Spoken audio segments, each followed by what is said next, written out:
para pembegal konstitusi yang sekarang sepertinya masih mencari cara. Jadi, rakyat ini masih belum menang. Nah, sebelumnya saya mengucapkan dulu selamat kepada seluruh rakyat Indonesia, khususnya para demonstran yang kemarin sudah turun ke jalan, kemudian memperjuangkan aspirasi masyarakat, kemudian untuk menjaga konstitusi kita, menjaga demokrasi kita.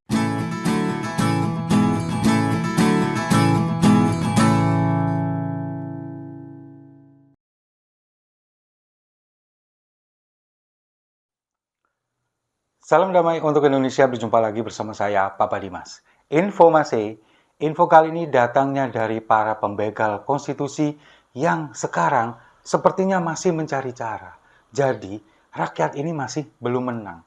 Nah, sebelumnya saya mengucapkan dulu selamat kepada seluruh rakyat Indonesia, khususnya para demonstran yang kemarin sudah turun ke jalan, kemudian memperjuangkan aspirasi masyarakat, kemudian untuk menjaga konstitusi kita, menjaga demokrasi kita, terutama dari teman-teman mahasiswa, lalu kemudian para artis, ada komika dari Stand Up Indo, yang kita lihat di sana teman-teman yang memang sering bersuara seperti Abdul Arsyad, kemudian juga Mamat Al-Katiri, ada Bintang Emon, ada Rigen, lalu kemudian juga ada Rispo, dan masih banyak lagi teman-teman yang bersuara. Ada Cing Abdel juga, dan yang paling respect adalah Reza Rahardian, aktor yang memang selama ini jarang berbicara masalah politik. Lalu kemudian ketika dia merasa bahwa di negaranya, bangsanya kemudian tidak baik-baik saja, ada peringatan darurat Indonesia Biru, dia turun ke jalan menyuarakan aspirasi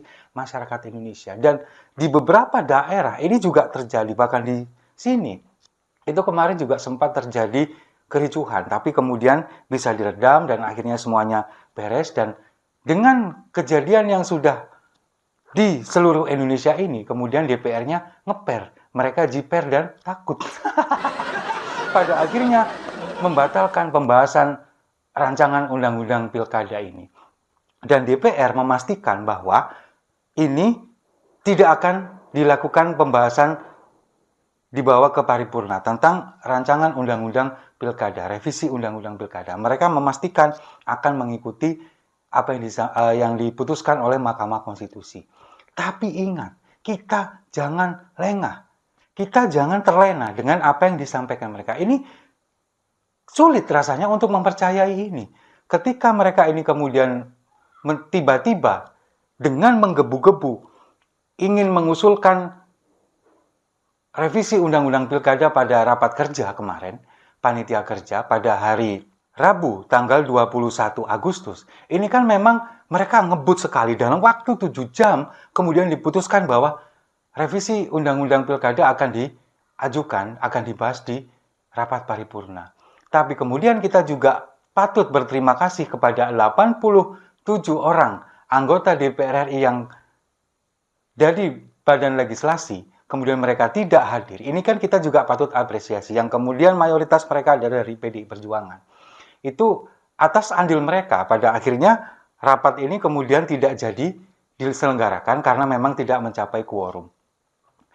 Kita patut apresiasi itu. Mungkin di sisi lain mereka ini ingin mempertahankan, kalau dari PDI Perjuangan saya yakin karena mereka memang menolak ini semua. Tapi dari beberapa fraksi yang lain mungkin mereka juga takut, kemudian juga punya kepentingan lain, punya perhitungan lain bahwa kalau misalkan ini kemudian disahkan, maka peluang mereka di daerah untuk mengusung calonnya sendiri ini akan tertutup. Tapi ketika ini kemudian tidak disahkan, mereka bisa mengusung calon mereka sendiri dengan suara 7,5% atau mungkin lebih 10% lah dari jumlah suara sah di daftar pemilih tetap. Itu kan kemudian di daerah-daerah kemungkinan mereka bisa mengusung calonnya sendiri. Mungkin itu perhitungan mereka. Makanya banyak sekali yang tidak hadir. Nah, ini kita patut apresiasi meskipun cara-cara ini dari Badan Legislasi yang kemarin sempat saya bilang bahwa mereka ini ingin membegal konstitusi, tampaknya sudah tidak mungkin lagi. Tapi masih ada cara-cara yang lain. Melalui apa? Melalui PKPU. Ini masih dikejar, masih dicari celahnya untuk bisa merubah atau merevisi undang-undang pilkada ini. Kemarin kan sempat beredar bahwa hari ini ada undangan dari KPU kepada anggota Komisi 2 DPR RI yang akan bertemu di hotel, di salah satu hotel di Jakarta, malam hari. Mereka ingin membahas apa? Masih ingin membahas tentang putusan dari Mahkamah Agung yang membolehkan usia 30 tahun untuk calon gubernur dan calon wakil gubernur pada saat pelantikan. Ini yang ingin mereka bahas. Nah, sekarang setelah putusan MK kemarin, kan kita sempat melihat pernyataan dari KPU bahwa KPU akan berkonsultasi dulu kepada pemerintah dan juga DPR. Beda perlakuan ketika putusan MK nomor 90 tahun 2023 yang mensyaratkan 40 tahun untuk calon presiden dan calon wakil presiden asalkan belum 40 tahun asalkan sudah pernah atau sedang menjabat sebagai kepala daerah. Ini kan berbeda. Pada saat itu KPU tanpa merubah PKPU tiba-tiba kemudian menerima pencalonan Gibran yang pada akhirnya itu dinyatakan sebagai pelanggaran etik. Tapi sekarang ketika MK sudah memutuskan, mereka tidak mau buru-buru merubah PKPU, tapi malah justru mau berkonsultasi dengan DPR dan pemerintah. Sepertinya memang ada celah, ada usaha untuk ke sana, bahwa PKPU ini akan ditetapkan di detik-detik akhir di injury time pada saat menjelang pendaftaran pada tanggal 27 Agustus hari Selasa depan. Ini kan pendaftaran tanggal 27 sampai dengan tanggal 29. Nah, kemudian dari DPR sendiri, mungkin juga dari gerombolan para pembegal konstitusi ini, mereka oke lah melepas dari DPR yang untuk merumuskan undang-undang. Tapi mereka mencoba mencari celah dari PKPU dan kemudian juga beredar kabar akan muncul juga Perpu. Ini kan kemudian menjadi ramai diperbincangkan di media sosial hari ini.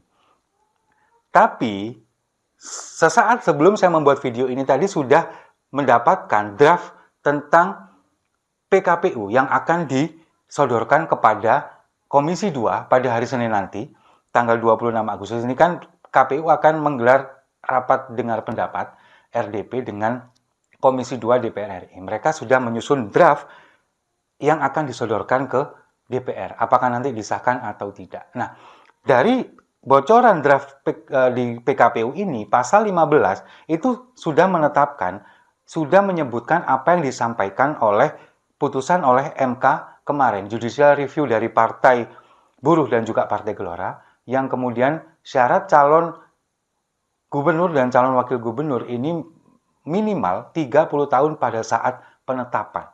Itu sudah ada draftnya. Nah, apakah ini nanti pada saat rapat dengan pendapat hari Senin di Komisi 2 DPR RI akan itu disahkan, atau mungkin juga bisa lagi kembali ke Mahkamah Agung, putusan Mahkamah Agung. Beberapa hari yang lalu kan dari DPR, kemudian dari Istana, ini kan ngotot mereka akan tetap memberlakukan apa yang diputuskan oleh Mahkamah Agung, bahwa 30 tahun ini ditetapkan pada saat minimal 30 tahun ini boleh pada saat dilantik menjadi gubernur atau juga wakil gubernur. Tapi kan kemudian MK tetap kembali kepada pasal semula yang mengatakan bahwa 30 tahun ini pada saat penetapan calon. Nah, sekarang di draft KPU ini sudah muncul yang pada saat penetapan calon gubernur dan wakil gubernur. Nanti kita tunggu saja. Kita harus tetap waspada bahwa gerakan-gerakan senyap ini, para pembegal-pembegal konstitusi ini, bisa jadi mereka mencari celah itu. Kemudian yang mereka katakan mereka tidak akan menganulir putusan MK, tapi memutarbalikkan tafsir yang seharusnya tidak ditafsirkan seperti itu.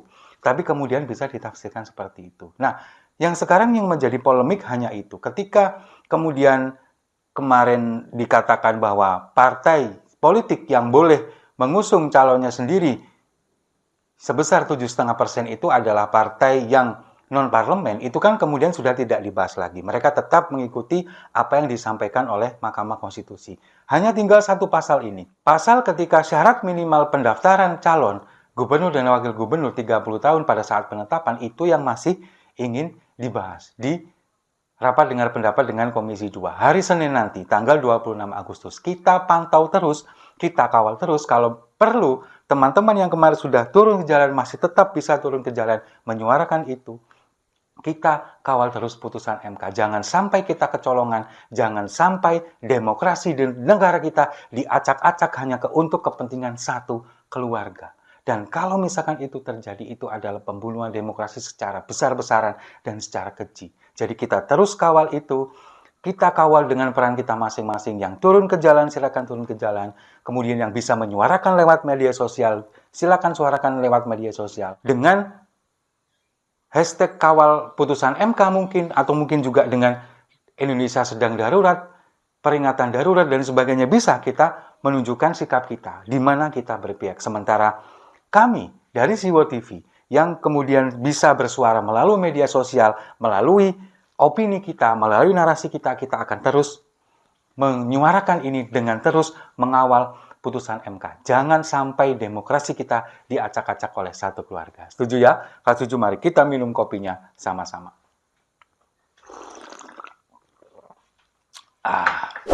Saya rasa itu. Terima kasih sudah menyimak. Jangan lupa like, komen, dan subscribe. Sampai jumpa di video-video saya selanjutnya. Kawal putusan MK.